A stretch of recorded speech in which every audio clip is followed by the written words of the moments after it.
Lebih 230,000 pengunjung disasar hadir memeriahkan sambutan 2 tahun Kerajaan Madani yang bakal berlangsung 22 hingga 24 November ini di Pusat Convention Kuala Lumpur KLCC. Menteri Komunikasi Fahmi Fadil maklumkan pada tarikh dan lokasi sama turut diadakan Convention Nasional Reformasi Perkhidmatan Awam 2024. Dan dari segi pengisian, akan disampaikan maklumat mengenai status pelaksanaan agenda reformasi perkhidmatan awam. Akan diadakan pengumuman deklarasi Kuala Lumpur, tekad bersama perkhidmatan awam Malaysia serta beberapa perkara yang lain. Jadi ada program 2 tahun Kerajaan Madani bersekali dengan Konvensyen Nasional Reformasi Perkhidmatan Awam tahun 2024. Inisiatif berterusan kerajaan dalam menganjurkan pelbagai aktiviti kekeluargaan berjaya menarik minat negara lain untuk berkolaborasi dengan Malaysia. Ia dapat dilihat menerusi hasil dapatan Indeks Kesejahteraan Keluarga IKK 2022 yang mencatatkan peningkatan skor berbanding sebelumnya. Singapura menjadi negara pertama yang ingin menyertai kolaborasi tersebut.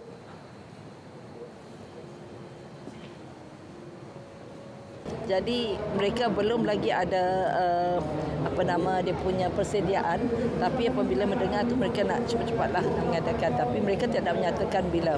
Cuma yang kita tahu Singapura insya-Allah, malah kita punya agreement itu kita sudah hantar kepada AG dan insya-Allah sebelum akhir tahun ini. Beliau bercakap selepas majlis perasmian sambutan November Bulan Keluarga Kebangsaan 2024. KPWKM juga memperkenalkan anugerah mesra keluarga bagi 2 kategori iaitu sektor korporat dan pihak berkuasa tempatan PBT. Perjanjian Penubuhan Zon Ekonomi Khas Johor Singapura JSSEZ dijangka ditandatangani bulan depan. Ia sempena pemukiman pemimpin Malaysia Singapura ke-11.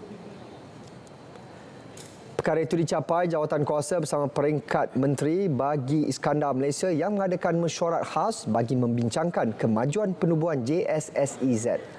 Kenyataan bersama jawatankuasa itu memaklumkan struktur organisasi jawatankuasa juga akan ditambah baik dalam usaha menyokong matlamat dan penubuhan JSSEZ. Turut diperkukuh kerjasama 2 hala dalam bidang lain seperti pengangkutan dan alam sekitar.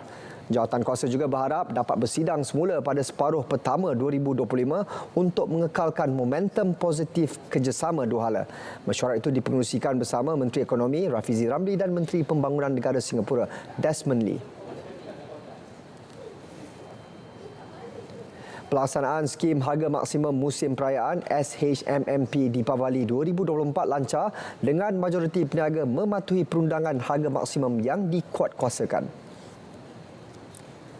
Ketua Pengarah Penguatkuasa Kementerian Dalam Negeri dan Kos Sara Hidup KPDN, Datuk Azman Adam berkata, sepanjang tempoh pelaksanaan, 3,887 pemeriksaan telah dijalankan ke atas premis perniagaan di seluruh negara. Ia merangkumi 61 pemeriksaan ke atas premis pengeluar dan borong serta 3,826 pemeriksaan premis runcit. Daripada pemeriksaan itu, 66 kes telah dihasilkan. Menurut beliau, KPDN juga tidak menerima sebarang aduan semasa pelaksanaan SHMMP Deepavali 2024. KPDN merakamkan penghargaan kepada pihak industri dan keseluruhan peniaga atas komitmen serta kerjasama dalam menjayakan pelaksanaan skim berkenaan. Dewan Bandaraya Kuala Lumpur DBKL hari ini mengarahkan pihak perunding tapak pembinaan kondominium J Setin menghentikan segala kerja pembinaan susulan terdapat keretakan pada struktur shear wall, tiang dan lantai unit di tingkat 8 dan ke atas kondominium tersebut. Ia hasil siasatan terhadap aduan diterima daripada penduduk berhampiran berkaitan berlakunya letupan di tapak itu pada 7 November lepas. Satu notis bawah Seksyen 70B Kurungan 2 Akta Jalan, Parit dan Bangunan 1924 dalam Kurungan Akta 133 telah dikeluarkan stop work order oleh DBKL kepada pihak perunding serta mengarahkan supaya tindakan diambil. DBKL turut mengarahkan pihak perunding supaya melantik jurutera bebas bagi menjalankan pemeriksaan integriti struktur keseluruhan pembangunan J Setin dan mengemukakan laporan hasil daripada pemeriksaan integriti struktur. Selain itu, pihak perunding juga diarah menjalankan kerja-kerja rektifikasi berdasarkan pengesyoran daripada jurutera bebas. Tempoh perberhentian pembinaan projek adalah berdasarkan kepada pelaksanaan perkara diarahkan. Punca letupan dan kegagalan struktur belum ditentukan sehingga laporan integriti struktur dikemukakan kepada DBKL. Orang awam dinasihat agar tidak membuat sebarang spekulasi dan mengeluarkan kenyataan tidak berasas khususnya melalui saluran media sosial.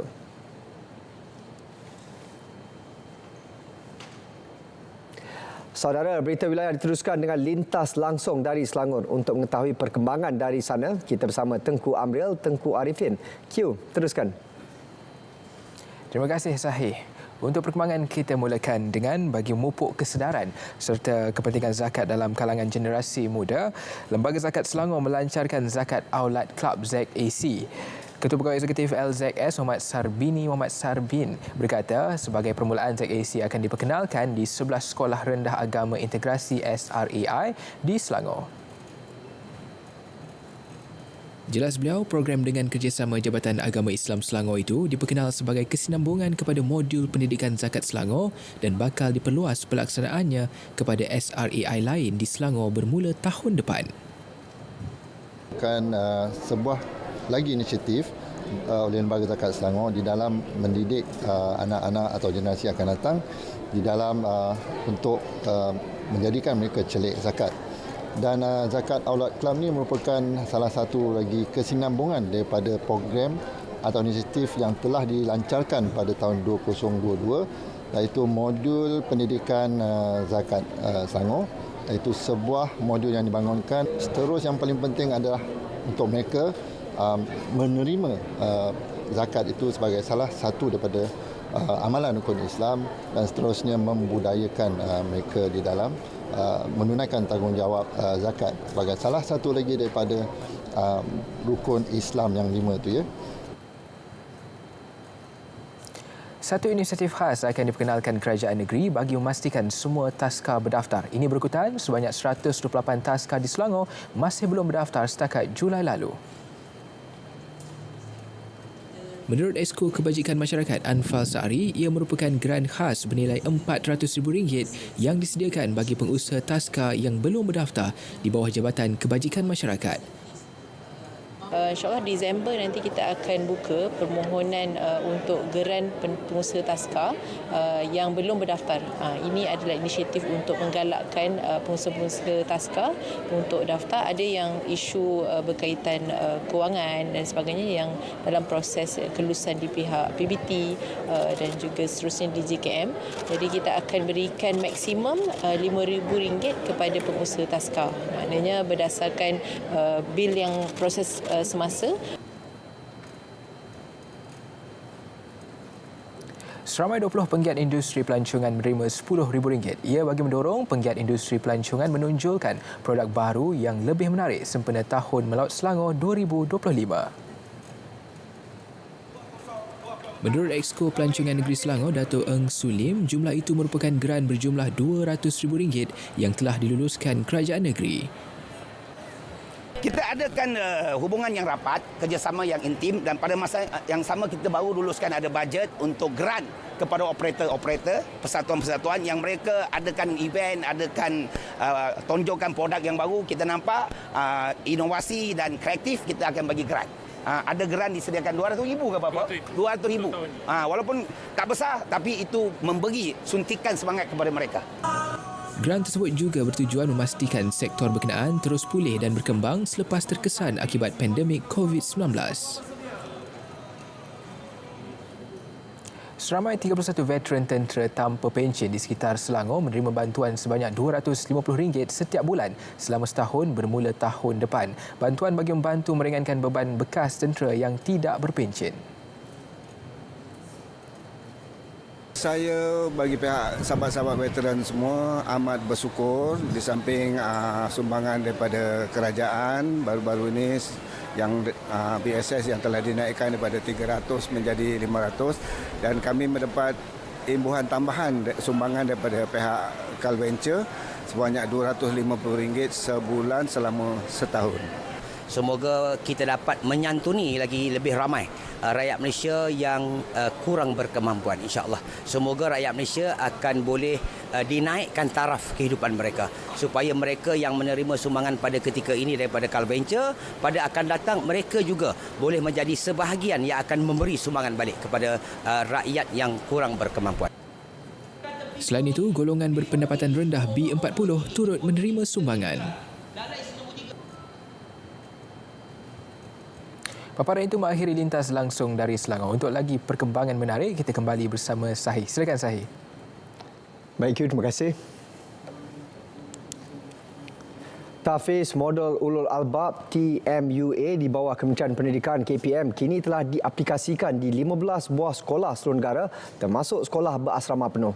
Sejak mula dilaksanakan pada tahun 2014, lebih 7,000 murid hafiz Al-Quran berjaya dilahirkan.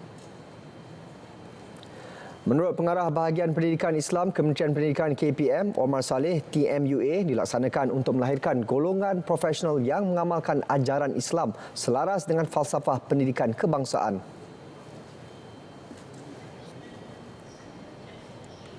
Mereka ini akan menggunakan kurikulum kebangsaan yang disepadukan antara kurikulum perdana dengan kurikulum tahfiz yang kita namakan KBT, kurikulum bersepadu tahfiz.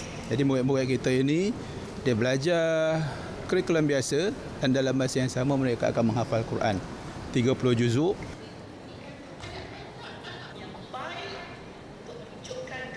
Dalam pada itu, beliau turut menolak tanggapan masyarakat bahawa pembelajaran tahfiz terasing daripada pendidikan arus perdana. Kita menggunakan semua kurikulum kebangsaan. Sebab itu yang saya kata tadi, kurikulum yang kita pakai KBT, kurikulum bersepadu tahfiz. Anak-anak kita belajar bahasa Melayu, belajar bahasa Inggeris, belajar sains, belajar sejarah, belajar matematik. Beliau berkata demikian selepas majlis sambutan sedekat TMUA KPM 2024 dan penubuhan alumni TMUA yang dirasmikan Menteri Pendidikan Fadhina Siddiq di Putrajaya hari ini. Sementara itu, salah seorang alumni TMUA, Firuz Dilami Badrul Izham, akui penubuhan alumni TMUA sangat penting untuk membincangkan hala tuju selepas persekolahan. Jadi saya rasa penting bagi mewujudkan program ini sebab Persatuan Alumni ini sebab kami sebagai alumni merupakan satu persatuan yang boleh membantu pelajar-pelajar dalam bukan sahaja dalam mengukuhkan hafazan, dalam memantapkan hafazan, tapi dalam memberitahu mereka tentang apakah hala tuju mereka selepas daripada tamat persekolahan.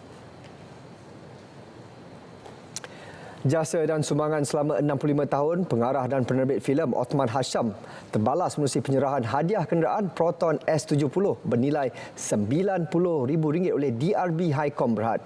Hadiah tersebut diserahkan kepada beliau selepas dinobatkan tokoh Seri Angkasa pada Anugerah Seri Angkasa 2024 ASA 2024 pada 26 Oktober lalu di Putrajaya. Ketua Pegawai Eksekutif Edaran Automobil Nasional Berhad, Ion Akhbar Daniel berkata, ini merupakan kali kedua DRB menghadiahkan kereta kepada penerima tokoh Seri Angkasa. Ini adalah kali kedua kalau tak silap saya. Sebelum ini dengan Datuk Fauziah Nawi kita hadiahkan semasa Anugerah Seri Angkasa selama ini, dan tahun ini kepada Encik Othman Hasham yang merupakan ikon dalam industri perfilman di Malaysia ni. Kami sebagai DRB amat menghargai contribution daripada pengarah-pengarah ataupun industri seni, tokoh-tokoh industri seni yang selama ini berkhidmat ataupun memberi sumbangan yang amat besar kepada industri di Malaysia selama ini. Ini adalah sebahagian daripada tanda penghargaan DRB Highcom kepada industri hiburan dan perfilman. Sementara itu, Othman Hasham bersyukur dan berterima kasih kepada DRB Highcom atas penajaan hadiah itu. Saya rasa ini adalah satu tanggungjawab yang dipikul oleh kerajaan dan DRB untuk menaikkan taraf industri ini. Saya harapkan anugerah ini akan memberi insentif kepada orang-orang baru dan juga memberi sensitiviti kepada orang yang tua macam saya. Saya harap pengarah-pengarah baru ini tekad dan terus bergerak dan maju. Majlis serah kunci kenderaan itu disampaikan Ketua Pegawai Perhubungan DRB Highcom Khairil Irwan Amir kepada Osman Hasham yang ditemani isteri dan anaknya.